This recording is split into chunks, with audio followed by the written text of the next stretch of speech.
à tous, je vous retrouve pour une vidéo spéciale indispensable en nail art à emmener en vacances. Donc oui, en retard puisque les vacances ont commencé depuis un bon bout de temps, mais c'est parti. Donc la première chose à prendre, c'est tout d'abord la base et le top coat.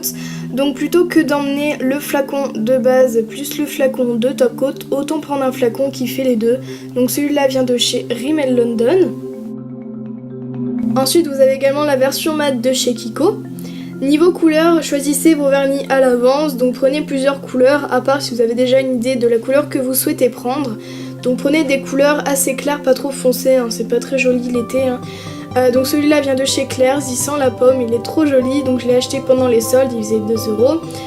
Ensuite j'ai pris également ce vernis donc de chez Yves Rocher qui est melon. Donc prenez également des couleurs qui aillent bien ensemble si vous voulez faire au dernier moment un accent nails ou des petites décorations avec ces deux vernis. Ensuite vous pouvez également prendre un vernis noir ou de la peinture acrylique, mais le vernis c'est quand même mieux au cas où si vous souhaitez faire des petites décorations. Du coup il vous faudra également un pinceau de détail. Donc les pinceaux et les dotting tools que je vais vous présenter, je les ai présentés dans la revue qui arrive la semaine prochaine, ne vous inquiétez pas. Ensuite, il vous faudra également un pinceau plat ou biseauté. Moi je préfère biseauter pour nettoyer les contours de votre ongle lorsque vous posez du vernis, à part si vous savez vraiment bien poser du vernis sans problème. Donc voilà. Ensuite vous pouvez également prendre un bâton de buis ou un repousse cuticule en fer ou en verre pour repousser les cuticules tout simplement et enlever le surplus de vernis qu'il pourrait y avoir autour de l'ongle si on a débordé. Ensuite n'oubliez surtout pas de prendre une lime à ongles, s'il y a des petites casses au moins vous pourrez rectifier votre ongle. Vous pouvez également prendre le gros format mais le plus petit c'est beaucoup plus simple quand on part en vacances. Et vous pouvez carrément prendre soit la lime en verre ou le bloc polissoir, au moins il y a la totalité des soins. Donc voilà, oui mon bloc est un petit peu abîmé mais il est pas mal. Il faudra également prendre des dotting tools si vous souhaitez faire une petite décoration assez discrète mais très jolie sur les ongles.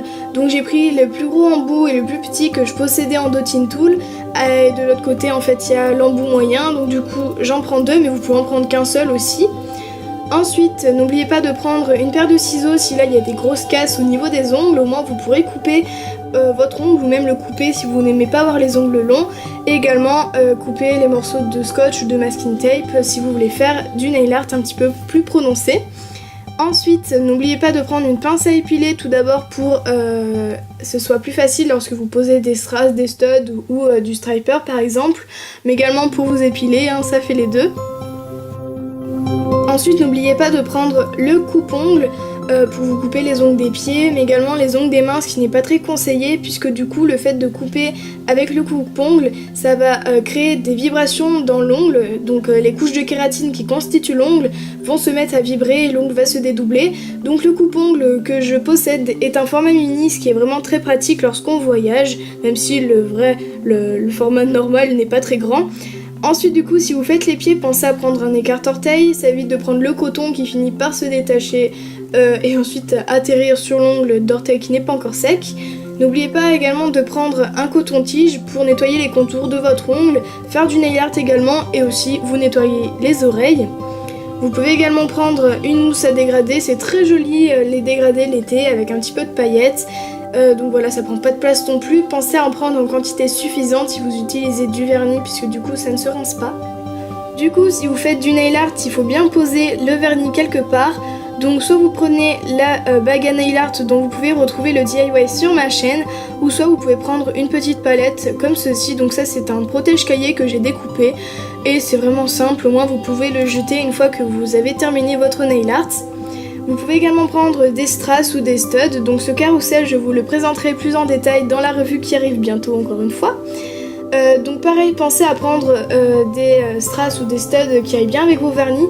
Par exemple la sélection de vernis que j'ai choisi, ça va pas trop avec les studs dorés. Par contre le vernis que je porte ça va plutôt pas mal. Ensuite vous pouvez également prendre du striper ou du stripping tape, hein, je dis les deux, ne vous inquiétez pas c'est la même chose. Donc pareil, ça vous permet de faire des petits nail art, d'ajouter de la décoration ou s'en servir comme pochoir. N'oubliez pas également de prendre du masking tape ou du scotch, hein, bien sûr. Vous pouvez également prendre des water décals, donc ceux-là je les ai eu gratuitement, vous pourrez savoir où dans la revue encore une fois. Donc là, pensez également à prendre des vernis qui aillent bien avec et c'est très simple d'utilisation, il vous faut juste de l'eau et des cotons.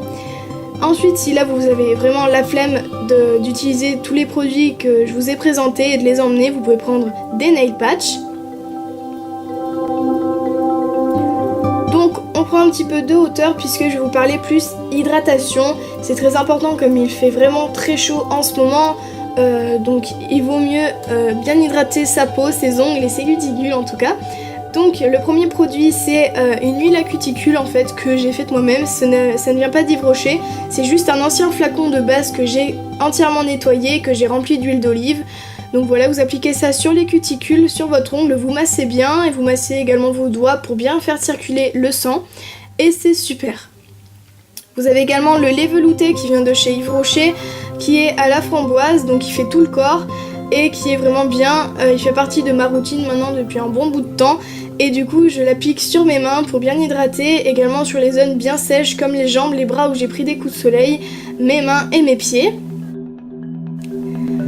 Donc si vous souhaitez hydrater vraiment plus en détail vos pieds avec des soins adaptés, vous avez la crème pour les pieds de chez Yves Rocher qui est à la lavande et qui est vraiment très très bien, donc c'est pratique, le flacon est assez petit.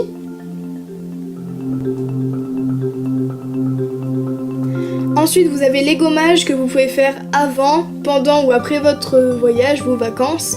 Donc celui-là vient encore de chez Yves Rocher, il est à l'abricot et il est super, on le laisse reposer un petit moment et après on le rince et il gomme énormément bien et il adoucit la peau.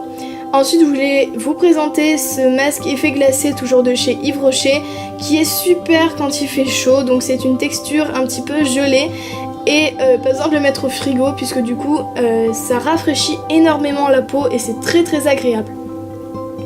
Et surtout quelque chose à ne pas oublier lorsqu'on fait du nail art, c'est le dissolvant. Donc vous pouvez prendre bien sûr votre dissolvant normal avec vos cotons. Là c'est un pot dissolvant, maintenant tout le monde connaît, tout le monde sait ce que c'est, donc plus besoin de le présenter. Donc celui-là vient de chez Bourjois. Et si vous souhaitez nettoyer vos pinceaux, il vous suffit juste de verser un petit peu de dissolvant que contient le pot dans un verre et de nettoyer vos pinceaux. Donc voilà un petit peu la vue d'ensemble de tout ce que vous pouvez emmener. Donc voilà, ça c'est vraiment les indispensables. Après moi je ne vais pas emmener tout ça, hein, ne vous inquiétez pas. Mais voilà, maintenant je vais vous montrer un petit peu comment je vais ranger tous mes produits. Donc je vais tout d'abord prendre une petite pochette qui vient toujours de chez Yves Rocher. Encore une fois, il y a beaucoup de produits Yves Rocher. Donc celle-ci, je l'ai achetée pendant la période de Noël pour 2€ et quelques, donc c'est vraiment pas cher. Et donc dans cette pochette, je vais ranger tout ce qui est petit matériel. Voilà, je vais enlever les flacons de vernis et tout ce qui est hydratation. Tout ça, je ne vais pas le mettre dans cette pochette, je vais les mettre autre part. Donc si vous souhaitez vous maquiller pendant les vacances, ne vous inquiétez pas, hein, vous pourrez rajouter une petite pochette en plus ou même ça rentre. Moi je vais pas emmener une tonne de maquillage non plus puisque du coup comme il fait chaud le maquillage a tendance à couler. Donc voilà, je mets également tout ce qui est petit accessoire. Donc vous voyez tout rentre, là on voit un petit peu mieux comment je place. Donc je place d'abord tout ce qui est long et petit en fait au fond et ensuite je rajoute un petit peu tout ce qui est plus fragile en haut. Donc comme vous le voyez, il reste quand même de la place pour mettre un minimum de maquillage. Et je vais mettre tout le reste dans cette pochette en fait, trop mignonne avec des personnages trop mignons. Donc bien sûr vous pouvez mettre tous vos flacons de vernis dans une boîte pour éviter de les abîmer si vous faites beaucoup de routes. Donc moi je vous montre un petit peu comment je les place lorsque je pars. Donc je les mets tout au fond, ça tombe un petit peu mais ça se casse pas, ne vous inquiétez pas. Je mets ensuite tous les soins et pour terminer mes nail patch, donc ceux-là je les mets sur le côté pour éviter de les tordre. Donc je rebouge un petit peu le tout pour mettre un petit peu à plat pour éviter que ça prenne de la place. Je rajoute ensuite ma pochette. Et comme vous pouvez le constater, il reste quand même de la place pour ajouter une brosse à cheveux, un petit flacon de parfum, une brosse à dents. Et il me reste plus qu'à fermer ma pochette et à partir en vacances. J'espère vraiment que cette vidéo vous a plu et puis je vous dis à la prochaine.